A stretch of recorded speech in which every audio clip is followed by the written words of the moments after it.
you're doing a drug deal, that's 80% of it. It ain't the lighting. In fact, you picked the corner that didn't have good lighting because you're trying to hide. So, again, it's plaintiffs' lawyers are very aggressive.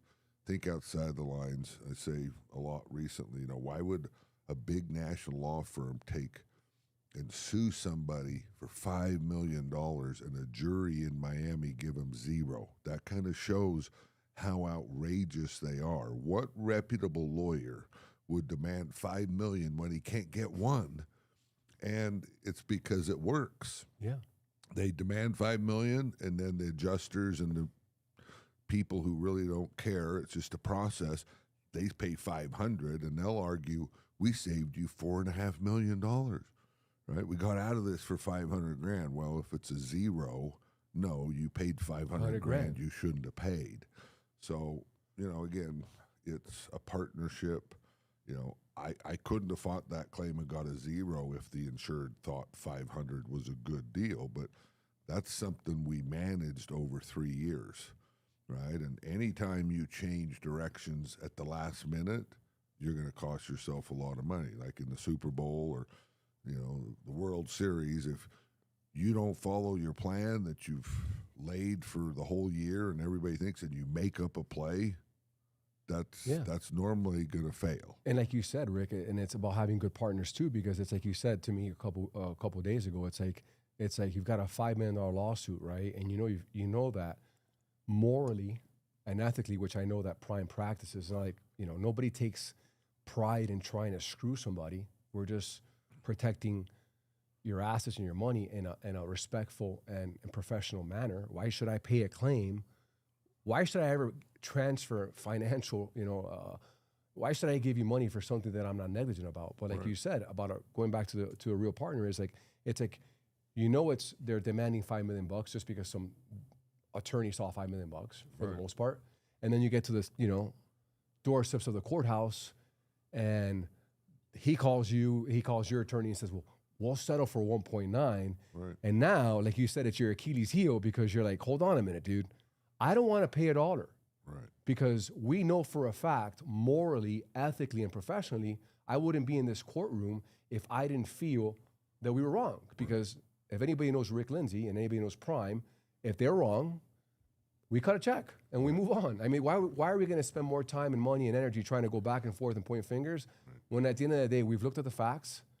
You have a great team here led by Dave. And if Dave says, hey, we lost, and it happens. Shit's always going to happen, right? It's like you always say, don't underwrite hoping for the wind not to blow. Right. But your partners need to understand that. And it's even good for them to like partner up with a good insurance company, because why would they want to tarnish their brand by looking, like we're just going to settle and let me just get it's actually egg on your face too, because at the end of the day, if you're not wrong and you're not negligent, why would you settle? Like it's like your path of least resistance. You're too far away from it. You don't, again, when I started, we typed policies with typewriters.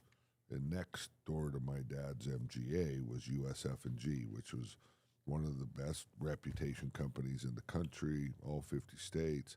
But they had an office here, and they had the underwriter, the risk manager, and the lawyer. Mm-hmm. They all had in-house lawyers at that time. Then, over time, it became, they looked around, they said, why do we have all these lawyers, right? Our in-house lawyer hires an outside lawyer. We can just get rid of our in-house lawyers and save money, right? And I think that is the root of all bad insurance deals, and the best case or easiest example is storms. So after a storm, everything goes up, right? Price of water, price of labor, price of materials. So, if you go write checks right then and you get shit fixed fast, you're going to spend more money, but you're going to save money in the long run, right? But that's not how insurance people think. It's like hiring law firms. They'll negotiate with them, and they come to us all the time. And it's like, if you'll give us all your work, we'll give you a discounted rate. Yeah. And I don't want your discounted rate. I want your best players, right? It's like forming a football team and, trying to negotiate for discounted rates. You're not going to win with shitty players. Cheaper players. Yeah. right? So again, it's to me, everything is the opposite. High risk, I'm not sure the high risk that people think is high risk is actually high risk, like helicopter skiing, right? You got 100% of the world, most of them are never going to go helicopter skiing. The people who can go helicopter skiing ski, and they choose to do it. So they're already risk takers by nature. Yeah. And so, if you don't manage claims proactively and in a partnership, when they take your money and they think, well, he won't have a claim, and then you do, and it's a doctor from New York that makes millions of dollars a year, the standard system would pay millions and millions, and lawyers would make millions and millions over years of defending. Last one we had, we call the family with the owner of the business, and we manage it through, and we resolved it for $30,000. Yeah. But that's because you never let them get to a lawyer. They can always go to a lawyer, and before we paid them the 30 grand, they had a lawyer come into the picture, and he said, I think you should pay him 60. And we said, we've already done this based on their out-of-pockets. We're willing to be reasonable, but we're not going to pay you money because we weren't liable. But your out-of-pocket expenses we want to take care of.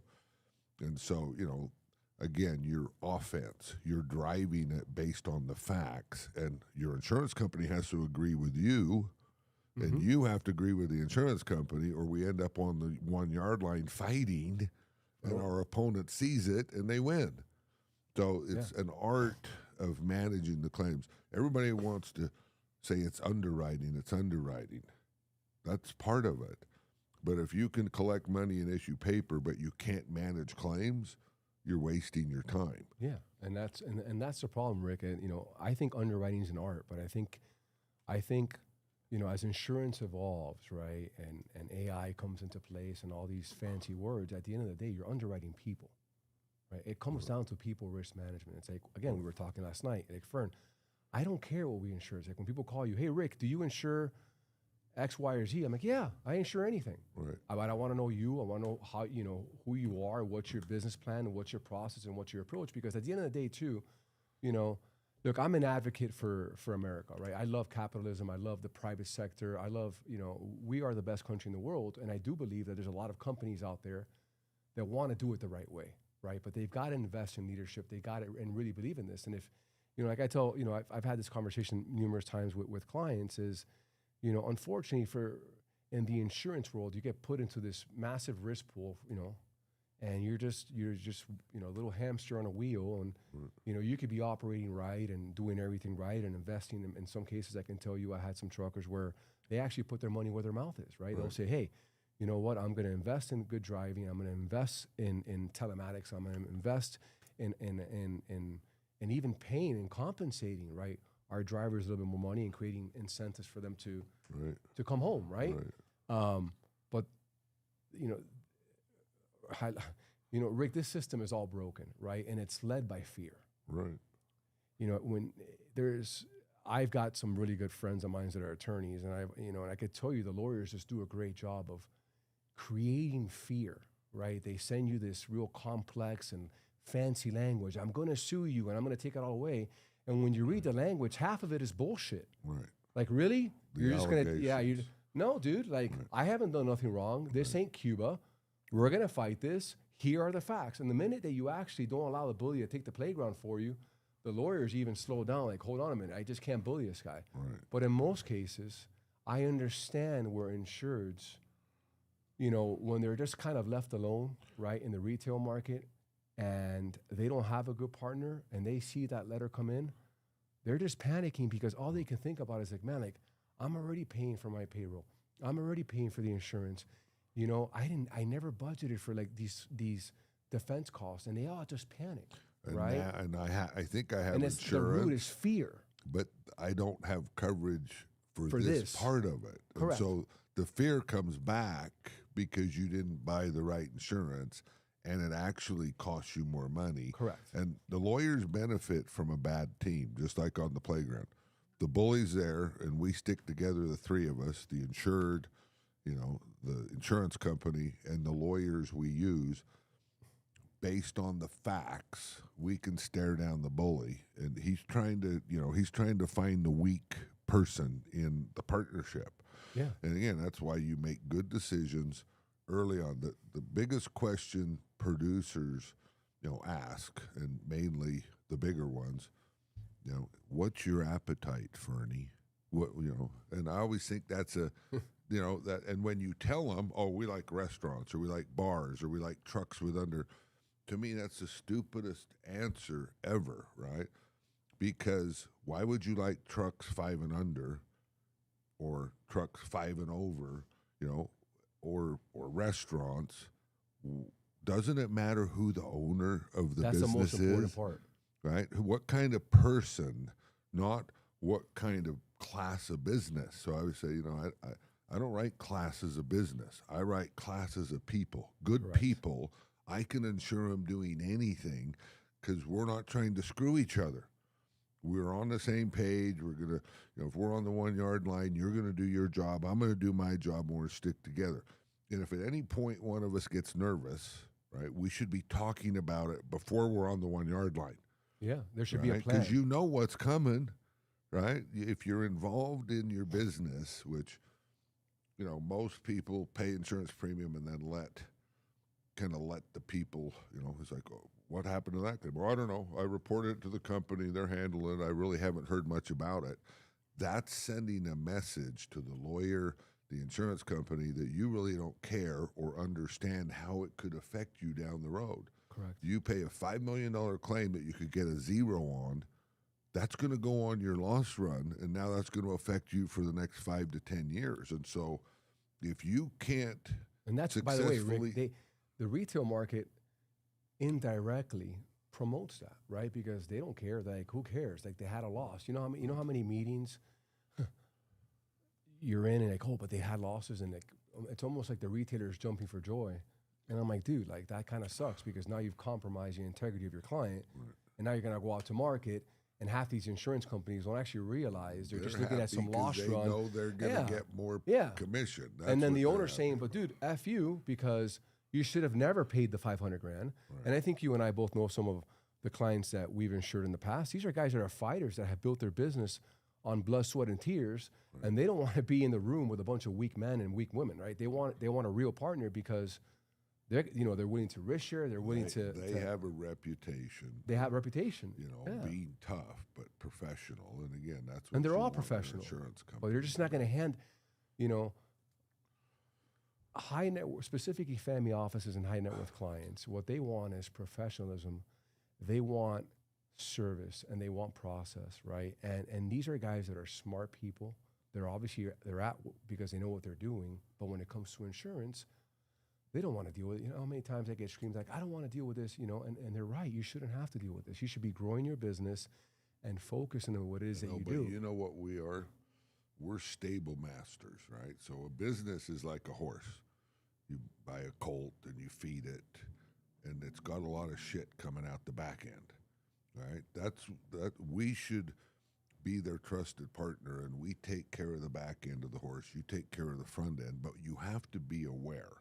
You can't totally ignore it. You have to see that we're managing this back end of the horse as you're feeding the horse. And if you can't manage the back end of the horse, then you can't grow a business, because eventually the claims, whether you're trucking or water park or real estate owner, it doesn't matter, slips and falls, and stuff's going to happen. We pay claims that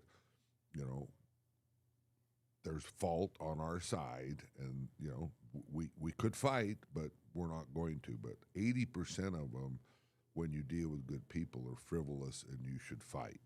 And I think that's kind of at the root of I hate insurance. And I can say that to anybody, and I know it's true, right? There are people who say to me, "Oh, I love insurance. It's the greatest thing." And I'm like, "Really, really? You're like our cigar buddy down in Miami with the $3,000 cigars." I asked him, "Oh yeah, I have claims," and I'm like, "So do you have a problem?" "Oh no, they pay, and I'm good." Anytime somebody tells me they have claims and it's all beautiful daisies and roses, they're lying to you. Yeah. Because insurance companies don't make your claim better, they make it harder. And what we're supposed to do is ride in like the Lone Ranger and write a check so you can fix your roof faster, even if the market's 20% more. As an insurer, you should price that into your catastrophe because you got to make happy customers. So the name of the podcast that we're on here is What I Know. Everybody hates insurance. So, and they do hate insurance, and it's always because, you know, if you anytime you walk into a meeting and you ask them why you hate insurance, the number one answer is because they don't pay claims, and then they'll give you, you know, in some cases. Well, but that's almost a test question. If I ask people, do you hate insurance? Because I do, and I'm a consumer. I know how to fix it. So, you know, that's really what we're bringing to the table is you're part of the problem if you hate insurance because you're not asking the right questions about, okay, I don't think I'm ever going to have a claim, but if I do, tell me what it looks like and tell me the fine print that you're going to break out when I do have a claim. So let's do a mock claim. And so buyers need to make better decisions. You know, insurance companies should offer broader coverage, not, you know, narrower and narrower coverage with more exclusions and higher deductibles and more fine print. They're just looking to de-risk themselves. It's like, I know, but they actually are adding more risk on by feeding the lawyers. And Florida shows that from every storm. My first storm was Katrina. Now California is showing you that it isn't just coastal, right? It's wildfires. Convective storms is now something that most insurance companies are adding to their, you know, models. Middle of the country, yeah. because tornadoes and hailstorms and ice storms, they don't want those either. well, Right? They don't cover earthquake. They don't cover mudslide. So most people, when they add their deductible, their underinsurance, and all the fine print, they're more uninsured than they are insured. Yeah. And that costs them way more in the long run. And the lucky recipients, the beneficiaries, are the lawyers, right? Plaintiffs' lawyers and defense lawyers. I don't trust any of them. But guess what? We don't have to trust them if we're flying the plane. They're like a passenger on our plane because we know what we're doing. When you hire a law firm and think they're going to protect your industry, you know, look at Remington Firearms, biggest firearms manufacturer in the country. You know, they thought they went bankrupt and settled a claim in the same claim, right? And you know this, the lawyers are suing you. If you settle so you don't go bankrupt. That's their threat. Correct. Is that we're going to take, you know, we're going to take your stuff, everything you own. So a lot of people get intimidated and settle bullshit claims, which I believe Remington did the worst of anybody, and it just didn't ruin them and take them into bankruptcy. It affected the whole firearms industry, which has a target on its back for different reasons than trucks, right? Trucks aren't hated like, you know, we can't have trucks. Firearms are hated to the extent where certain people just don't want them, right? They want to change the Constitution and make it illegal and be like other people. And thank God that, you know, I think, again, that's something that I don't see it ever going, you know, changing here, like in the UK and stuff where you can't own firearms. It might get more difficult where, you know, like with suppressors, you have to register them. But if you want a suppressor, go get them. You know, it's not like you're a spy if you want a suppressor. I want a suppressor because when I'm shooting at the shooting range, it hurts your ears, right? Mm-hmm. And if you ever did use it without hearing protection, which if you were being attacked or something and had to protect yourself, the silencer protects you without having to put, you know, earplugs in or ear protection on. So, well, I'll give you another example. Is you find it a coincidence that you issue a geo policy in I don't know, let's say anywhere in the country, and then they say, well, we're going to give you $1 million per occurrence on limit of liability, a $2 million aggregate, but we're going to give you a $300,000 sublimit on assault and battery. Right. So what are they really worried about? Well, they would prefer to exclude assault and battery. Why? Because that's the actual thing that can actually probably happen. Right. So are they a good partner, or are they just selling you a quote with a sublimit, and when you actually look at it, you're saying, well, I'm getting a cheaper rate. No, you're not. You're actually getting $300,000 worth of coverage for assault and battery. Right. And there's a good possibility, especially now, I would, you know, I think the tort reform has helped us in Florida a little bit, right? I mean, I think there's some good stuff there, but I think the insurance companies are also looking at the fine print and kind of just like, all right, here, we're just going to create a sub limit because. So, in the actual I mean, to me, that's a way that, they say, we're not doing assault and battery, or we're not doing firearms. Then don't write it. So they give you a sublimit so that you don't have to go buy a separate policy, which is really what they want you to do, but you can't find it. So they give you a sublimit. So when I sue you and it's a restaurant and the altercation or, the over-serving before the assault and battery is the GL policy. Mm-hmm. All right. So if you exclude it, you're like, oh, we don't have to cover that, but that's a bad partner because you're insured without it. So when you give them 100,000 limit, your thought process is, oh, well, we'll cap it at 100,000. Well, you think the lawyers are going to let you do that? No. They're going to say you have a limit on assault and battery of $100,000. And then we're going to go after you personally. But you have other exposure here too. So under the GL, we have $1 million limit. You cap assault. It doesn't help you. What it does is it creates more arguments and more lawyers. So my approach is same limit, same everything, just like with flood and wind and property. We're not going to talk about stupid shit. Yeah. We're going to say we're covering you. Correct. We don't care what the hell their allegation is, right? Assault and battery, sexual abuse and molestation. We have $1 million limit, or we have 10 million limit, and we'll deal with it. We're not trying to avoid it. We're not trying to say there's a sublimit and then sue each other over, well, where does that limit start and where does the other one stop? It makes you'd have some people argue, okay, you got the $1 million limit, and then you have the 100,000, which is separate on top of that. So now you have a $1.1 million limit. Mm-hmm. Even if the policy was written clearly, that's the way they can argue with you more. And, so is it another 100,000? No, we're capping this claim at $100,000. We don't have GL and assault and battery. Bullshit, dude. Why are you creating all of these potential gaps like you want to help the linebacker sack your quarterback every play? I'll tell you why. Because they don't give a shit about the client, Rick. It's the truth, and it's what. Listen to me. It's the one thing that nobody's willing to say. A lot of retailers want to be politically correct and diplomatic. And listen, I know how to play that game too, right? But at the end of the day, you have a fiduciary responsibility to make sure that your client is covered.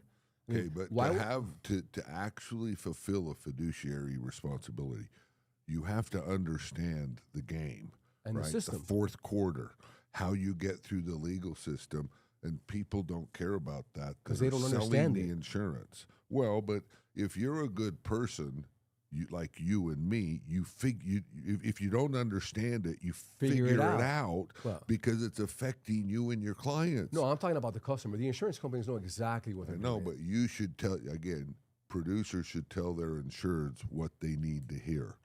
It should be like, dude, if you want me to compete with stupid, right, I can't do it unless, I'm going to set you up so that when you sue me, I'm going to be able to go to court and say, I offered you everything, and you declined this, and you declined this, and you declined this. And then when you sue me, I'm going to kick your ass. But that doesn't help either of us. We're both wasting our time instead of winning the game. I'll tell you another thing that's happening, Rick, and I think in my professional humble opinion, and as I look at my 20-year career, I remember that when I didn't really know what I was doing, right? And thank God I just happened to be in the right places where I got to learn and meet some really good people and get coached and ask questions and whatnot. But there's also a major problem that nobody's talking about, right? That I don't think people understand how it affects the system. When you see the mergers and acquisitions, right, and you're seeing the bankers take over the insurance industry, the retail game, all they want to do is hire a bunch of guys and put them in a nice suit and tie. And the first thing they'll ask you in your interview is, what are your centers of influence, right? Because they want to make sure, right, that, hey, if I hire you and I put you on some draw or I put you on some salary, right, can you put me in front of so-and-so? So a lot of these guys, right, they're never properly trained. They don't know what the hell they're doing. all they do is open a door and then they just hand off the football right to the terrorist. I know a guy like that. Okay, so then they come in, right? I know a couple guys. And then they really don't know, right? They're not being trained, and then all of a sudden, you never know. Unfortunately, it's like an athlete, right? Like I always say, a hitter, right? A hitter, right? In any sport, you want to have good fundamentals, right? If a guy's taking a swing in a bad way and he's done it 10,000 times, he's got to now do it 20,000 times to break that bad habit. And a lot of these guys are walking into meetings again, and they really don't know. And the root is they're so caught up on commission. They're so caught up on the fear. Am I going to get fired? Am I not going to meet my numbers? And the world of the investment world, right? Because it's all about how we're going to flip the pancake. Are we going to go public? Are we going to go do this? Are we going to do that? And all of a sudden, you've shifted the eyes of a producer. You've taken his eyes away from the customer to what's in it for me.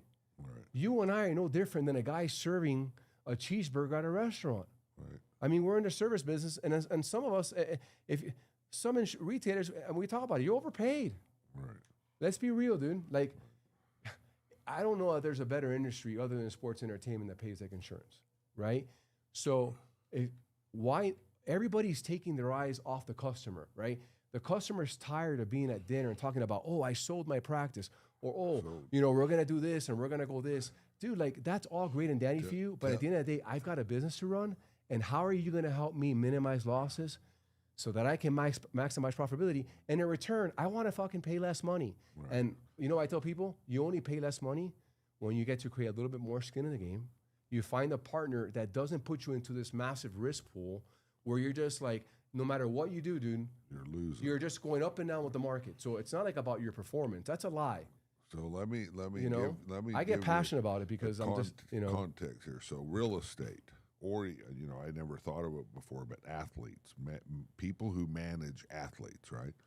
So let's say, real estate, you buy a house and they get their commission, and it goes up in value, and your commission goes up because you sell it when it went up in value. Correct. Same with an athlete, right? If Fernie goes and plays and he's star, so he gets more money, the agent gets more money. Correct. But it's a win-win. In insurance, like big hotels, like the one I insured in Fort Myers, premium went from $700,000 to $2 million.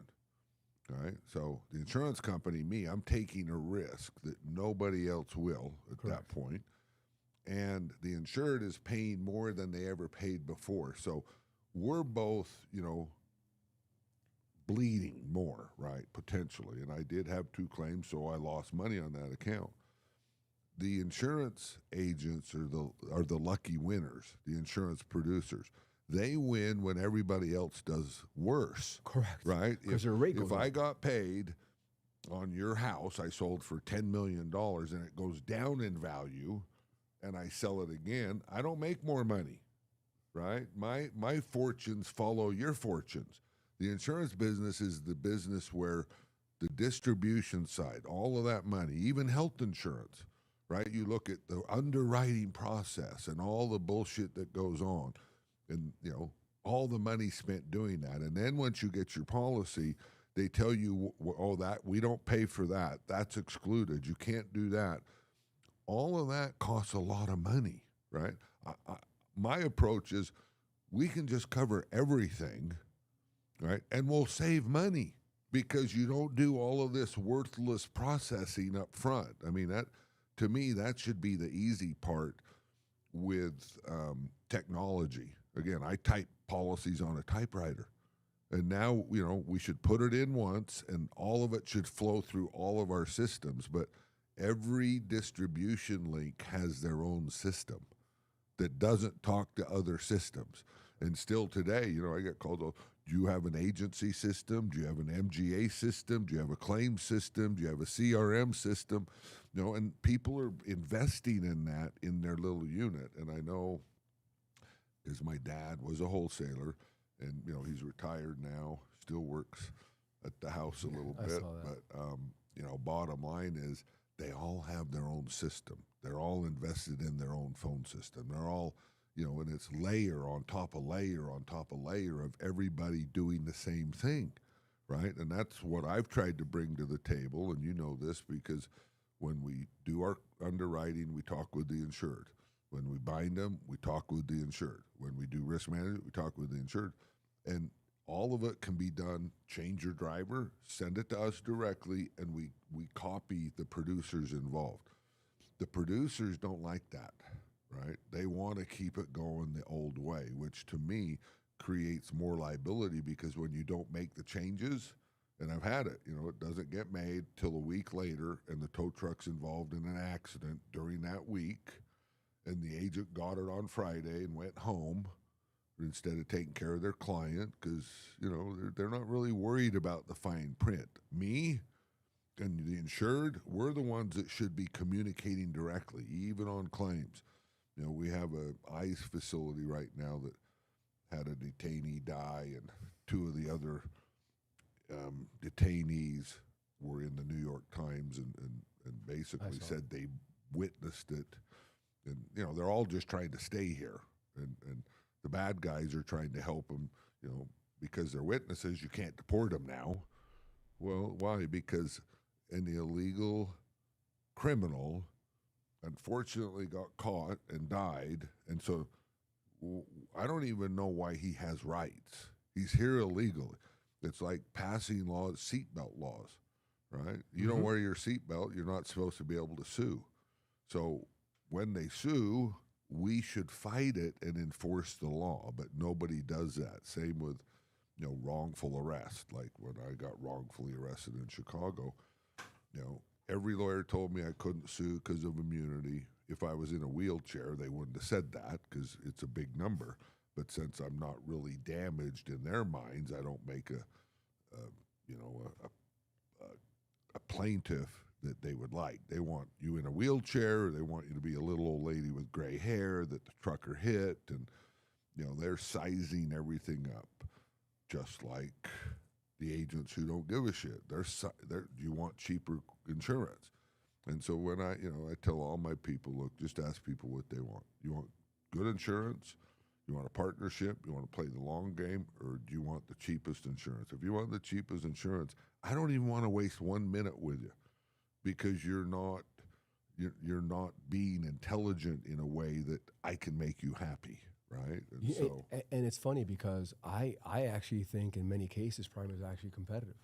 Well, I mean when you actually see what you're getting for what you're paying, we're actually a competitive market. I think Prime, in some of the wholesale markets and some of the retail markets, because of your approach and the way that you've always managed the business, because you've been putting your money on the risk, on the line, they've kind of either misunderstood or miscommunicated that. And I'm here today because we've had success, right? And I've seen you're the only guy, at least, or insurance company that I've done business with, and I've done business with a lot of them. And a lot of them, are the big corporate companies, and they do a good job, and I've got friends there. And this is not about bashing anybody, right? Everybody runs their business the way they want to run it. But I can tell you with a straight face today, you're the only company that I've actually seen reward good insureds. Like, hey, you perform better, we can reward that, right? You're actually underwriting people. So you're taking a traditional way of doing business, right?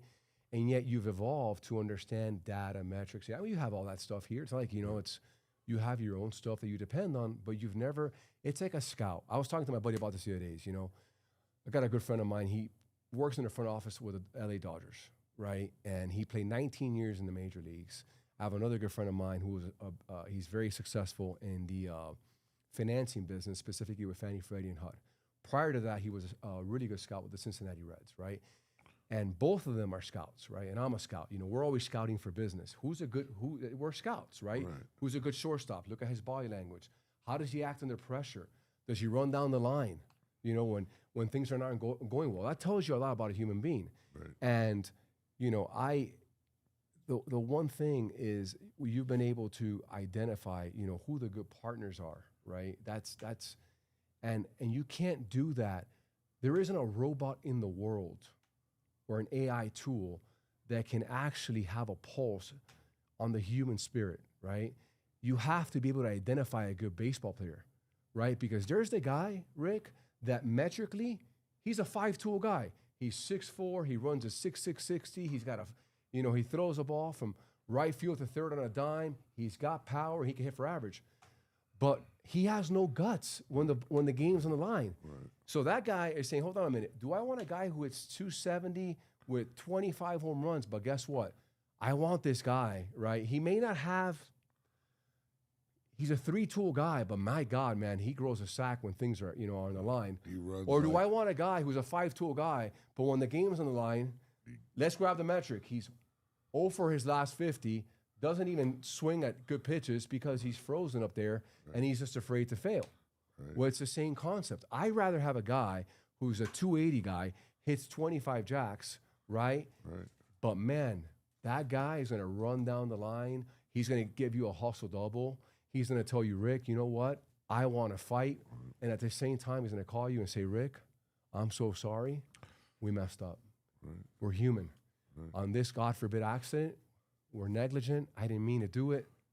And then that's part of insurance. We're all factoring, right? It's a game of factor. It's a game of probability. I mean, to me, it's and do I just the don't right see that, thing. Do the right thing early on, and that's the partnership, right? If I'm a Lloyd syndicate and I appoint an MGA and a TPA, and then the claim gets reported, how serious are they taking it? They have no skin in the game. I'm not saying they're all, but if you're Sedgwick or one of these big claims managers, I know the problems of running a business. Yeah. They have a hard time keeping consistent claims people, right? You have people that don't want to do it your way, or they don't get a sense of urgency. And, again, lawyers are 24/7, 365 a day. That's one of my pet peeves is, we had a claim this weekend at the ICE facility. They're calling me on Saturday. We have to respond with the game we're in. You can't sit around on weekends and nights and not respond when the plaintiff's lawyers are out there coming at you. That's their advantage is we're playing a different game. So, I don't play the game the way anybody else does. We're serious, we're focused. When, you're not really involved in the game, you're sitting on the sidelines collecting money, and you won't take skin in the game. And that's, as you know, one of my big, issues with producers is I don't pay them as much commission up front, and I want them to earn on the profit sharing on the back end. We all win when we win. When insured's prices double, I don't pay them the full commission. So they don't like that, right? Yeah. The one guy with Assured Partners in Gallagher, premium was $2 million. Before that, it was $700,000, so he got $70,000. $2 million, he thinks he's going to get $200,000. And I said, dude, nobody will quote this. I'm giving them risk share, no deductible. This is like a godsend for them. It's a good deal. I'm not paying you more than $100, right? And I'll pay you the other $100 after we've made money and didn't have any storms. Well, we had 2 storms. And again, it was a learning experience with this producer. And, he gets it more now because he understands that I lost money and he brought me the business. Obviously, if they wouldn't have had the claims, he would be saying, you should have paid me $200. And I will after, it's profitable. Yeah. So again, it's you have to evolve, just like Sears Roebuck and Kodak said, we don't have to evolve. We're the know-it-alls. We're the guys that run the world. And Amazon crushed them, right? And Amazon has to keep evolving, or the next guy will crush them. So the insurance business, no matter how good we are, and I think we're as good as you can be, but we can make mistakes. But good partners communicate, and you fix the mistake, you learn from it, and you move forward. Yeah. Or you're a shitty partner and you throw your so-called partner under the bus, you abandon them and you go do something else. Like California homeowners and anybody that has a lawsuit. In most cases, that's the end of your insurance, and that's proof that most people know they got crappy insurance because you ask them, why don't you report your claims? And they'll tell you honestly, because they'll cancel me or they'll change my rate. So, anyway, we're here in Utah. Fernie and I have known each other a long time. I think that we've worked enough together to know what's going on. Fernie played baseball, if you don't know it. He's an athlete, and I played hockey, and a long time ago I might have been a half an athlete. But, I think competition, strategy, partnership, teamwork, everything to me relates to the playground and sports. You can run your adult life like that. Don't let the courts intimidate you. Don't let them make up new terms, to scare you, like legal hellhole. You can't win here. That's what they say about Miami-Dade. It's stupid. I learned through that. That's all intimidating factors, and that's all a bunch of nonsense. That, again, the root is always fear. It's like I was reading this morning, the potential damages of this winter storm coming could be $1.5 billion. They're just pumping out information to scare the crap out of you. How do we know it's going to be $1.5 billion? Why? Half the stuff ain't even going to be covered. So you just see the system embedded and rooted in fear, and it's just like, dude, the world continues to evolve. It's like when people, Florida is going to be underwater. Well, why is everybody moving? Why are the richest people in the world or in the country moving to Florida? If they actually but if they were, I think they're successful, and that's why they're investing. Al Gore, Obama, all the ones that were pushing it, they would go by on the top of a mountain, not on the coast where they bought. Well, some of those guys have beachfront homes. I don't think they're too worried about that. They all do. Yeah. But going back to the system is rooted in fear, embedded in fear, and it's taking its eyes away from the client. Insureds nationwide they're just tired. They're tired of the extra process, the extra step. I told you on the way here, clients just want to run their business and not worry about this crap and not get involved in the insurance drama and all of the nonsense and all the noise that comes with it, right? They just want to, they want a real partner. They want their claims handled. And a lot of them, in my experience, man, they want to do the right thing, but they're just tired of people telling them they can do the right thing and not being rewarded for it. It's like I go back to being an athlete. Imagine, that, you're a great athlete and you happen to hit the ball a lot and your batting average goes up. Well, I just think the owner's probably going to pay you more money because you're more valuable to the company. Right. But how am I going to pay the guy who doesn't get the job done, who doesn't move runners over, he doesn't get RBIs, or he doesn't score goals or touchdowns? Right. Why am I going to pay that guy more money? I need somebody to explain to me why I should pay you more money if you don't produce. Right. And I think what happens on the commission aspect of it, and I think you and I first started at 5% and you went up to 10, was I had to prove to you, because I invested my dollars back at JAG, right? I'm proud of that. We went out and said, you know what, we're not going to be like everybody else, right? We did it the right way. We invested dollars in risk management. We went out and we did the right thing, right? Because we knew that was best for our clients. And I'm going to be forever grateful to that. And I'm so proud of that. And that's why we disrupted the market. And that's why we had good clients, right? But the overall system, right? The big conglomerates and the big, nobody, again, understands how valuable it is to bring.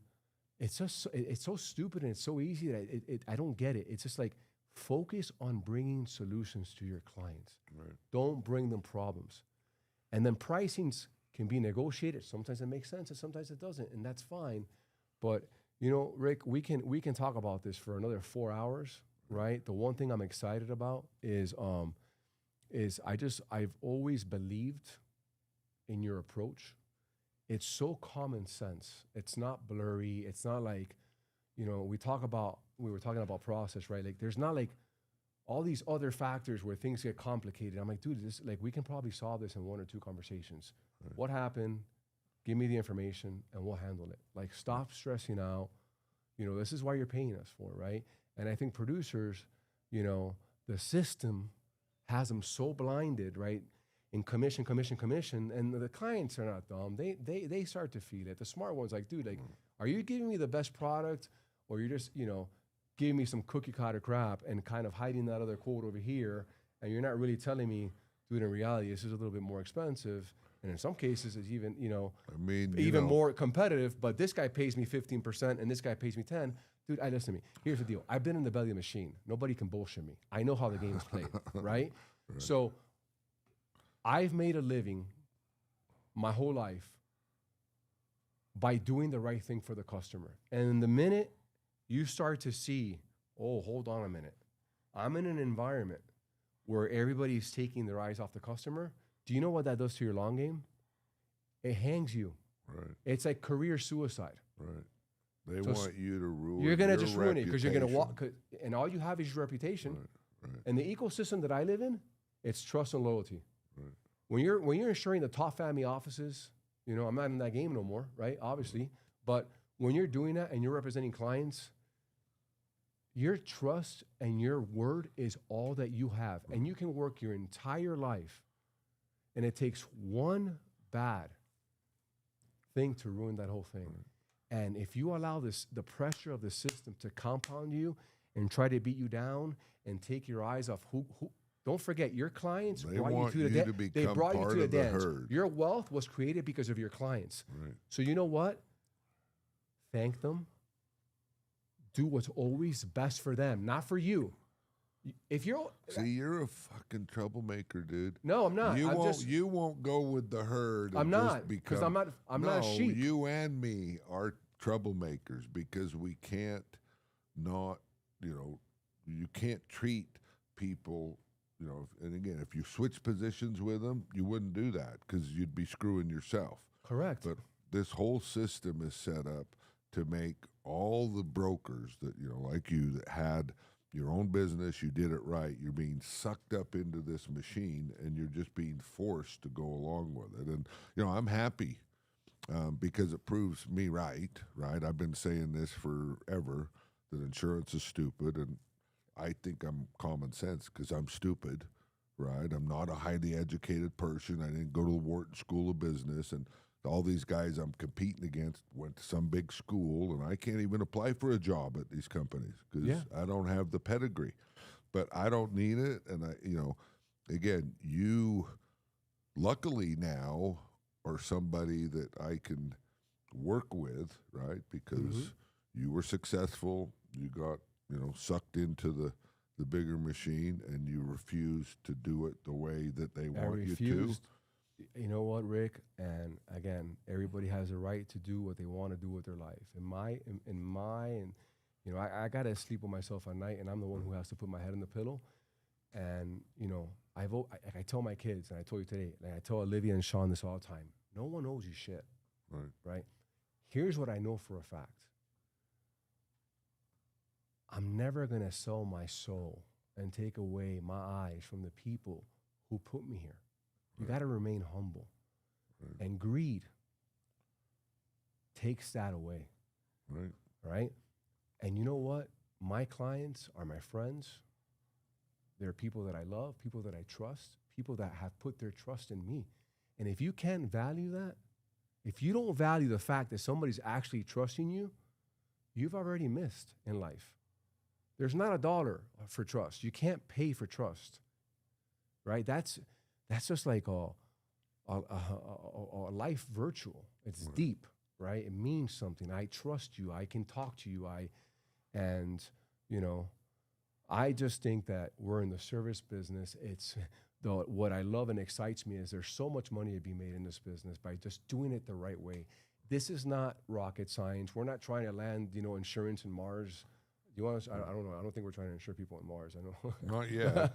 Not yet. But hey, I didn't think I would insure the Rolling Stones concert during COVID either. But what I'm trying to say is it just goes back down to do what's best for the customer, understand the customer, his clients, his needs, their people's needs, right? Because a lot of times you work with the higher ups where you really have to make the process simplified and smooth for the people who work that account, every single day. CFOs, controllers, asset managers.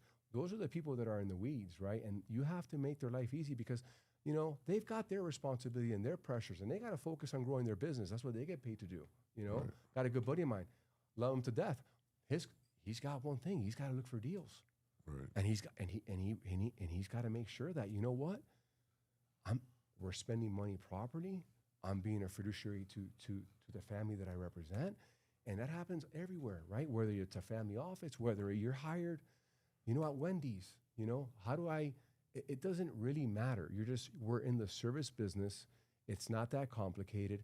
It's having an approach, it's having a plan, and it's believing in it. And if I do believe, and I've told you this 100 times, if the leadership that you're trying to ensure doesn't believe in that, then we're not a fit. Well, And that's okay. But when they'll know? When their insurance premium goes through the roof and they're calling saying, I'm going to be running out of business. Well, dude, the only person to blame is yourself, because if you're a business and you actually care about people, people risk first. You got to take care of your employees. How do I make sure that my property manager is being safe, or my truck driver isn't texting and driving, and my dump truck that's hauling sand and gravel is laying over, its net over, and making sure that before we're dispatched at 5:30 in the morning, and I'm driving down the Florida Turnpike, that I'm not going to go out and, God forbid, not be prepared. And what I want to do, Rick, is there's such a demand in all 50 states and all of North America for the people that want to do it the right way. And I will say this till I'm blue in the face. There isn't a better damn insurance company in the country to represent those people than Prime. And I'm not saying that because I'm here in front of you. Because you know me, I don't care. You and I have earned this. I was a retailer. I've experienced it. My clients have experienced it. Right. They thank you. They call you. My risk, the people who are involved, they have the knowledge. Like, man, these people know what they're doing, and they actually care. So I commend you guys for that. We since the day we met, I think again we agree on the fact that we want to do it the right way. We have to, because it's in our blood. We can't help everybody. We can't help the people who want cheap insurance and they don't care about the fine print or the exclusions, because that's where you get in fights with them. So it should be really easy for us to go forward and agree what the goals are. Right? It's like getting married or anything. What are the goals, right? And as long as you have agreement there and you can execute through it, we have people we can help. I don't want to go into any market and compete with stupid, just like the Rolling Stones, right? That was an opportunity that, people would say, you're stupid, you don't know that business, you've never done it. I didn't do a lot of it, but I did it at the most important time to the Rolling Stones. They're the ones who couldn't get what they needed, and, that's all they want. I was in that flight with you, and I'll never forget when, I think it was Mick Jagger, one of them said to you, hey, we appreciate this and we're going to come through. And you said, hey, and I'm going to be the first guy that's going to cut you a check if it goes wrong, but I'm willing to take a risk. Right? But all I need is to know is, like, are you going to leave me hanging and out to dry? And then vice versa. Right. We're not going to leave you out hanging to dry. And, we don't live in the world of... We insured Al Sharpton during COVID, who, again, Democrat, Republican, there's good and bad in everything. And, my deal with him was I wanted him to understand that, I don't think you want to ruin Martin Luther King's day. Absolutely right? not. You're trying to promote him, and it's sad that your normal insurer at the time when you really need him won't cover you. But this is real simple. If something happens and you're at fault, you didn't do something right, we're going to pay. And if you didn't do anything wrong, I need to know you're going to want to fight, because I'm not like everybody else. I don't want to pay people money that are just shooting arrows at you thinking your insurer is going to pay when they shouldn't. Correct. And again, so we had a meeting of the minds and we go forward. But I want to, tell everybody that, as I move around the country and built this Prime since 95 as an insurance company, I look for people that, would be good teammates and good partners here at Prime. And so luckily, Fernie sold Jag, which I actually told him not to, but, that's just another reason why, we have a good relationship. And so we have principle, right? He has a non-compete. He's not doing anything in Florida, right? But we're making him, focused, and the title will be announced, but, it's the head or president of high net worth, and it's, going after the accounts in the other 49 states that he's an expert in, right? The habitational, family office, high net worth people. and we're looking to work and identify not exclusive, but platinum, whatever we end up calling it, select few agents in every state that we want to work together, like Fernie and I have worked and together. partner with. We want to partner Right. with. There's good ones out there. Right? We need missionaries out Correct. there spreading the word that say, you don't have to put up with this, and it's not going to be cheaper than what you're paying. But if you look at the claims and the claims results, and you do real math of how the poor execution affects, cancellations and finding a new carrier, all the bullshit that adds costs that nobody does what I call true math. If you pay $5 million on a claim that you should have paid zero on, yeah, we spent $300,000 to win, but in Florida now we get that back. Yeah. But you have to go pursue it. It's not like they just write you a check. When we lose, we just write them a check, right? When they lose, we have to go chase them forever.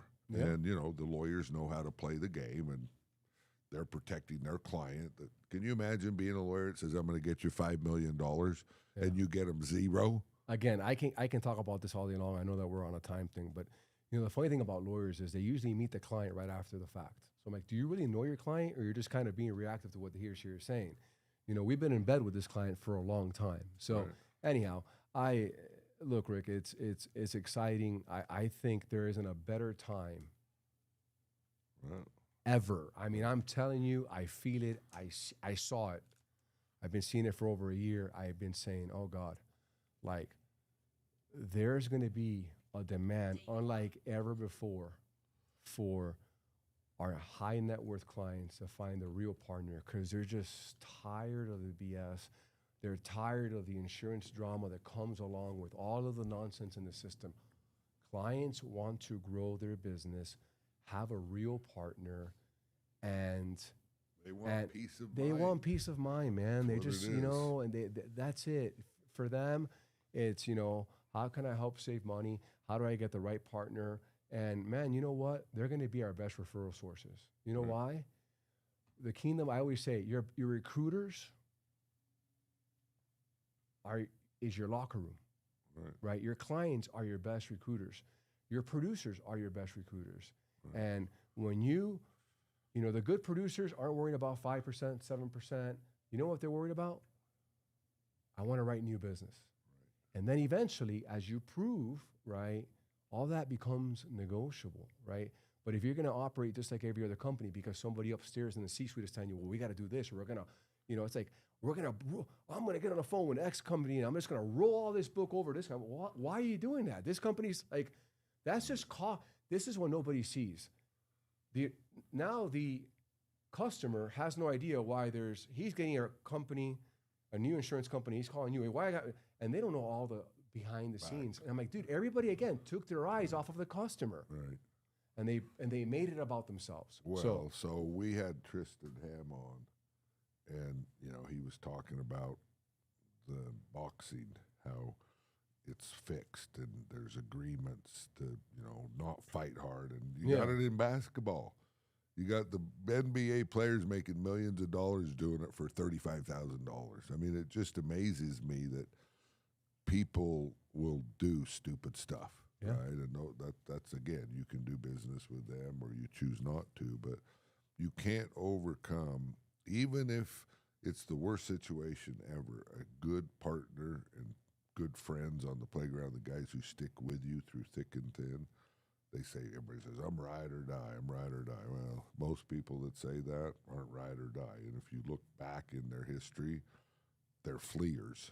They run away from it. So again, I'm a lucky enough guy to have seen this opportunity in the early 80s, had this, just in my bones, I knew I had to have my own insurance company or I could never do it. How many times have I called you off the record? I'm like, I'm so tired of this, being squoze. It's a shit man, sandwich. It's just like, dude, and I just you're want to take middle. care of my client, and then you're not in control. And I got to a point where I was like, dude, I'm not, I want to take care of the customer. I want to be and listen to me, I'm not afraid to have tough conversations, right? You got to be able to do that, right? And you know what? Good CEOs and good clients and people actually respect when you're man enough to show up and say, hey, since this is going to be a tough one. Own it. But guess what? I'm not abandoning ship, right? I'm not running from the fire. Right. I'm here delivering the good news, the bad news, and that's what they like. But when they see the insecurity and they see a little bit of like what's really happening here. So anyhow, Rick, we'll end with this. We're proud to announce that Fernie's now working at Prime, and you'll see, press releases, and he's going to be traveling to all the different offices and working with the team to bring, more of a focus to communicating our message and opening us up to, good partners. I mean, all of the current people we do business with, insureds, brokers, agents, we want to continue to do it, but I'm worn out trying to get you to join my religion, right? The insurance preacher wants you to be on board, and most producers out there are anything but on board. They're following the old system. They're just peddling the same old stuff. Nobody's, in Florida, they just keep doing the same thing over and over again. The definition of doing the same thing over and over again and expecting it's just going to keep being a shit show. And the lawyers are getting rich, and now California is proving it's just not a coastal thing. It is going to come to a state near you. So our goal is to get ahead of the ball, educate people, and, again, say quit looking at the dollar and get value, right? People who buy good stuff that lasts over the long time, you take care of it, it's cheaper. People who buy cheap stuff and, you can't keep up with the maintenance and, it spins out of control. So, again, you don't want an insurance company that's saving money, right? Like when I need my insurance company, I want the best lawyer. I want to win. If I'm right, I'll hire 2 lawyers to win. I'll spend more money because that's an investment in the next 10 years. Just like when you settle a claim that you shouldn't, it's an anchor for the next 10 years. And by the way, half these carriers are settled.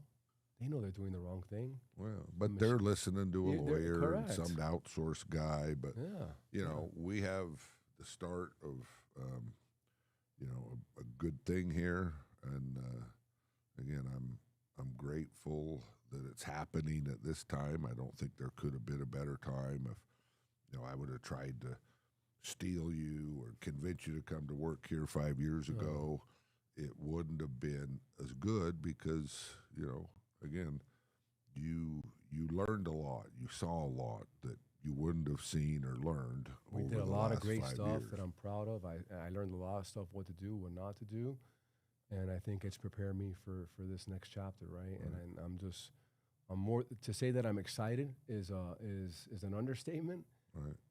So we're excited too. So all of us, I appreciate it, including Parker. He think all my kids are like Parker just wants good, to know. He just wants to know. Fernie can help mellow the insurance. Yeah, Fernie and my brother. That's maybe. my job. But I just want to say thank you, Rick. I appreciate you and your family. I've gotten to know you. I spent some intimate time with you, and I just know your heart. I know that you can be misunderstood, because so was my dad, right? My dad's a tough dude, call him the general, but if he's not like that, that's when things get a little the wreck happens, and we're just trying to avoid the wreck, and sometimes it can be miscommunicated or the tone, but the intention behind the tone and the heart behind the tone is authentic, it's genuine, and that's why you've been in business for 40 years, and well, we're going to keep trying to do our best, and I know with you on our team, it'll help us, it'll help good producers, it'll help good insureds, and the other people that are faking, we can't help, and we want to try and avoid it. So we're not going to compete with stupid. No. If you don't want to live in reality, then we can't help you. But if you want to know what you're not covered for and how to have an offense and do the right thing, when you're not at fault, we fight and we win. When you're at fault, we we admit it and we do the right thing. We don't waste people's time. We bench the lawyers, which is, if you do it right, you could bench the lawyers like on 80 to 90% of all the litigation that goes on. Yeah. And, I know too much about this business, but I'm telling you, it's really stupid. And, it's like Doge going into the government and finding all of this waste. It's just because you build on top of stupidity and you hire more people and you keep growing, and the execution gets worse and worse. And if you started with a clean sheet, if you said, look, let's forget everything and do something the new way, right, the best way, don't stop doing shit the way you did it because that's the way we've done it forever, that's not a good answer. And that's really what, I think we've talked about while you've been here, is we want to review everything, and again, my pet peeves, I've been saying them for 5 years, but I'm trying to get people to change bad habits and see the future, and that's difficult for people to do, right? So we spend a lot of time pushing paper around before we've ever talked to the insured, who's, to me, we need to talk to the insured, because I really can't underwrite you until we agree what the goals are, right? And so, hopefully this will all be better, because we have a better understanding, and you, with your background, I think, will help me communicate to our team that, look, these are real simple things where we can impress the people we want to impress, good partners, and not waste our time on people that, we know aren't going to be good partners because it's too different. They don't want to share or be honest, right? If you've had claims, that's not a bad thing. Yeah, right. If you learn from it and you have a good partner and we do the right thing, we're good. Yeah. But everybody else looks at claims as a bad thing, and they are if you're not going to fix them, if you're going to keep doing the same thing, and set up the lawyers to sack you on every case. So think ahead of the ball. Again, it's sports and athletics. Applied to business, common sense, applied to business. I think it's the smartest route. And again, I've been somewhat successful. I could have done a lot better. There's a lot of stuff I did wrong. I probably told too many people to fuck off. But that's okay. I mean, I think, again, we all learn and we all move on, but I am passionate. And when you tell me stupid shit and you keep repeating it over and over again and thinking I don't hear it, I heard it. I don't agree with it. And, So anyway, I love the fact that you're here. Everybody's excited, and just stay tuned for news. But I'm excited too, Rick. And can I say something? I think my family is listening. Sure. I just want to, I want to. First of all, I want to say thank you to my wife, who, I think when I resigned, she knows what that was like, and just having a support system like her that allows me to be here today and do what I do. Without her, I don't even know what I'd be doing. And my family for being supportive of this. And I'm just excited about the future. I'm excited about representing your family with the utmost class and professionalism. And I think that the future's bright, man. So I really appreciate it. Well, you're going to make us all better. So I'm going to do my best, Rick. That's for damn sure. Thank you. Thanks, Fernie. We'll see you on the future episodes. That's a wrap I'm sure. on the I Hate Insurance podcast. We just got to decide what Fernie's podcast is going to be. Yeah, watch out. Fernie's podcast coming in strong soon. Transition, Fernie's baby. getting going. That was great.